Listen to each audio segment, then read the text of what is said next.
Salut tout le monde, ça y est, c'est le moment, on va vous dévoiler du coup cette fameuse Lamborghini.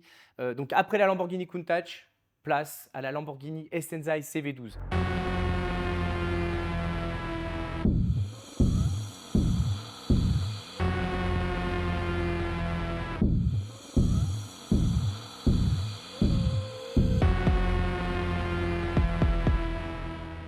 Donc du coup maintenant je vais vous faire un petit tour du propriétaire comme on dit. Lamborghini en fait le truc le plus incroyable c'est que même s'ils ont voulu faire une voiture de course, en fait ils ont vraiment gardé l'ADN stylistique si tu veux de toutes les voitures qui peuvent sortir pour la route. On peut voir que Lamborghini a vraiment mis un point d'honneur en fait sur le refroidissement de la voiture.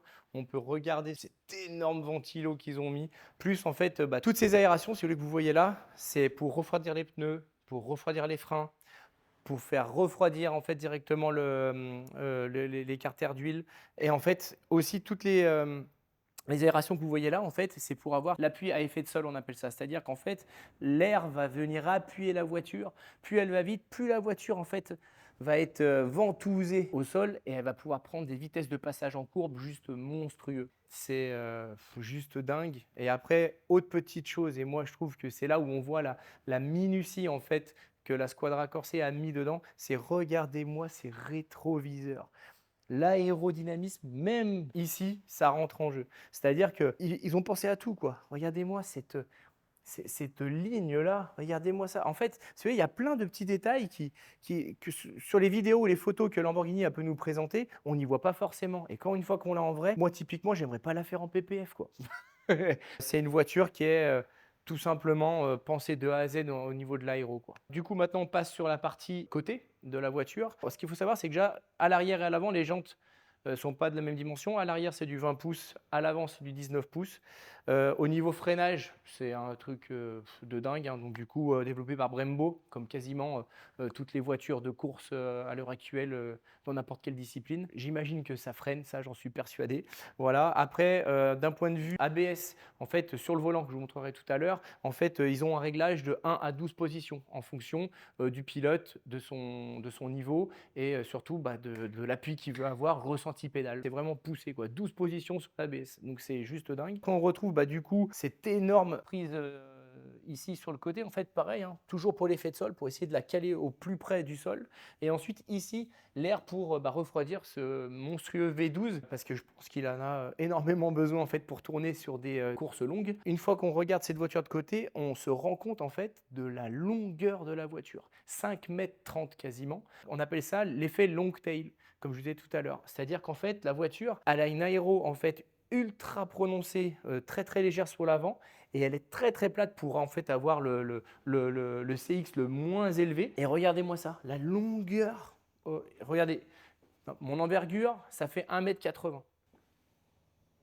Ça doit faire 2 mètres de capot arrière, enfin même 2,30 m de capot arrière. C'est un truc de dingue. Vous imaginez que si on enlève ça, si on enlève l'aileron arrière, je peux vous assurer que c'est une voiture qui va à 500 km/h obligatoirement en changeant les rapports de boîte, tout ça. C'est une voiture qui pourrait aller à des vitesses folles. C'est pas le but de la voiture, c'est pas ce que Lamborghini a voulu créer. Du coup, ils lui ont greffé cet énorme aileron arrière, réglable dans énormément de positions. D'après ce que m'a dit les ingénieurs, parce que j'ai eu la chance de parler avec quelques ingénieurs de chez Lamborghini la dernière fois au Charade Super Show, et ils me disent qu'il y a un peu plus d'une quinzaine de positions juste pour le réglage de l'aileron arrière. Donc vous imaginez, la voiture peut s'adapter à n'importe quel circuit. On passe à l'arrière du coup. Tout de suite en fait, ce qui choque, c'est en fait cet arrière, il est juste pareil. Autant l'avant paraît très fin, mais l'arrière en fait, il est imposant à souhait, quoi. En fait, on voit que voilà, les voies arrière sont bien plus larges que les voies avant, quoi. J'ai vraiment hâte de l'essayer, quoi, cette caisse. Je te dis franchement, j'ai vraiment hâte de voir le ressenti volant que ça met. Bon, enfin bref, maintenant côté technique du coup, la ligne d'échappement qu'on peut voir ici, donc cette ligne a été faite par Capristo. Donc du coup, pour l'avoir eu entendu, comme je disais tout à l'heure, c'est démoniaque, démentiel, c'est voilà, c'est ce qu'on aime, quoi.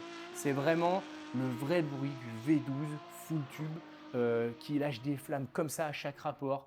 Putain que ça fait du bien, quoi. Voilà, on n'est pas sur tous ces trucs hybrides chelous, bizarres. On est sur de l'atmo, ça fait du bien. On voit du coup cette énorme Diffuseur arrière, pareil, toujours pour l'appui à effet de sol, hein, c'est toujours la même chose. Après, techniquement parlant, j'ai pas envie de vous dire de bêtises parce que j'ai pas eu plus de spécificité pardon, de la voiture, mais tout a été étudié en fait pour aller le plus vite possible en virage et surtout avoir une sensation de sécurité, quoi. Donc là, on est à l'intérieur du coup de la SNES CV12, donc tout est fait pour être au plus allégé. Donc tout est en carbone. Donc ce qu'il faut savoir, c'est qu'on a le capot avant, le capot arrière, et en fait là, on se trouve dans une monocoque carbone. C'est-à-dire qu'en fait, c'est exactement la même technologie qui est utilisée donc en Formule 1. Ici, il y a pas d'arceau de sécurité parce qu'en fait, la coque, en fait, elle est d'une solidité mais démente. Et en plus de ça, bah, c'est ce qui apporte toute la rigidité à la voiture. C'est pour ça que c'est pas une voiture qui va se tordre dans les virages, quoi. En plus de ça, moi qui suis à la meilleure place, c'est-à-dire dans ces magnifiques sièges OMP full carbone qui te prennent, mais tu te sens bien, encore mieux que sur ton canapé à la maison. Et tu te retrouves en face d'un volant, mais juste sublimissime, type F1. T'as qu'une envie, en fait, c'est de tac, et puis d'envoyer du steak, quoi. Regarde-moi ça. On est vraiment dans une voiture de course, hein, c'est-à-dire qu'en fait, il y a tout qui est fait pour que tout soit à portée de main pendant que le pilote est en train de rouler, que son ingénieur est en train de lui parler certainement dans le casque, et en fait, qui te dit, bah voilà, mets un peu plus de traction, le traction control, mets-le comme ci, l'ABS, mets-la comme ça, ta plage d'utilisation, toutes tes maps. C'est-à-dire que là, en fait, tu as vraiment tout comme un pro, quoi. Voilà, et peut-être même en mieux. Moi, je pense qu'on est plus typé voiture des 24 heures du Mans ou Formule 1 plutôt qu'une GT3 par exemple, quoi. Voilà. C'est vraiment, on est dans un.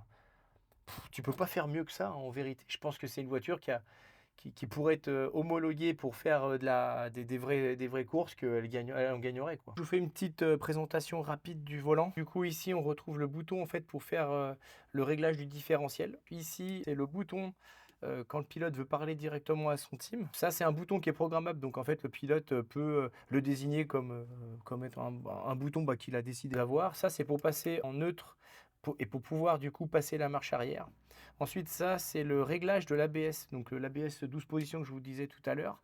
Donc ça veut dire qu'en fait, voilà, en fonction du circuit, en fonction de l'adhérence, en fonction du sol, du temps, par exemple, que le pilote il roule, bah, en fait, il veut plus ou moins d'ABS au niveau du ressenti. Voilà. Ensuite, ça, c'est pour bah, boire un petit coup.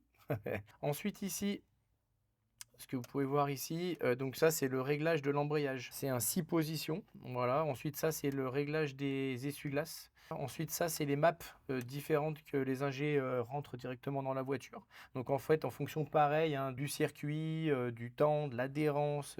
Donc, du coup, bah, voilà, on choisit. Ensuite, ici, c'est donc le réglage, en fait, de la cartographie moteur. Voilà. Ensuite, ici, ça, c'est le limitateur de vitesse quand tu rentres dans les stands. Le bouton vert qui se trouve ici, c'est appel de phare. Donc, c'est quand il y en a un qui va passer vite, tu lui fais écoute, Coco, c'est Toto, c'est moi qui dois passer devant toi, petit pélo.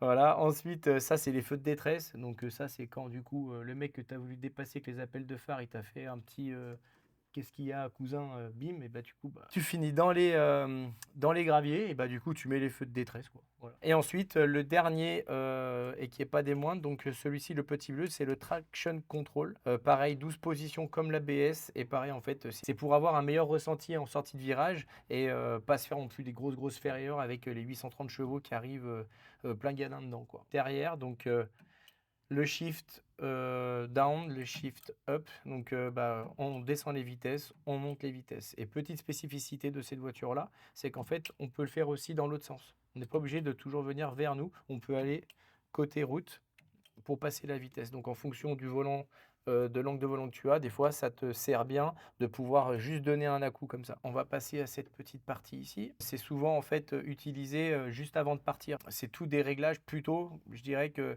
tes ingénieurs vont faire pour toi avant de partir. J'ai failli oublier, ça c'est la petite caméra que tu vois ici, c'est pour enregistrer en fait bah, tes données directement sur circuit, en fait pour voir en fait tes points de corde, tes freinages, tout ça.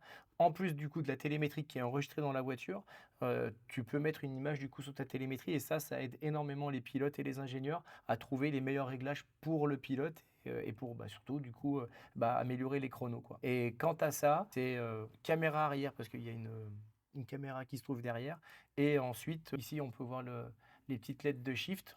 en plus de ce qui se peut se passer après sur cet écran LCD là où tu as toutes les indications, kilométrage, tes temps autour, tes passages de vitesse, au meilleur moment et j'en passe parce que vu que je l'ai jamais vu tourner, je raconte des choses, qui me semblent juste logiques, que j'ai déjà vu sur d'autres volants. Eh ben écoutez, en tout cas, c'était un énorme privilège et plaisir de vous présenter cette magnifique, SCV12. J'espère que ça vous a plu. N'hésitez surtout pas à vous abonner à notre chaîne, ça nous donne vraiment de la force parce que ce qu'il ne faut pas oublier, c'est que nous, on est des purs amateurs, là-dedans. On le fait sur notre temps de travail parce qu'à côté de ça, bah, vous savez le travail qu'on fait et c'est vrai que dès qu'on a une voiture exceptionnelle qui rentre chez nous, on veut vous faire plaisir. Donc si vous voulez nous faire plaisir, vous vous abonnez, ça nous donne de la force, de la visibilité et ça nous fera l'occasion du coup, bah, de rouler dans des caisses incroyables. Prochaine vidéo, je suis au volant de la bestiole et comme ça je pourrai vous dire mon ressenti volant. Salut tout le monde, merci et à tout vite.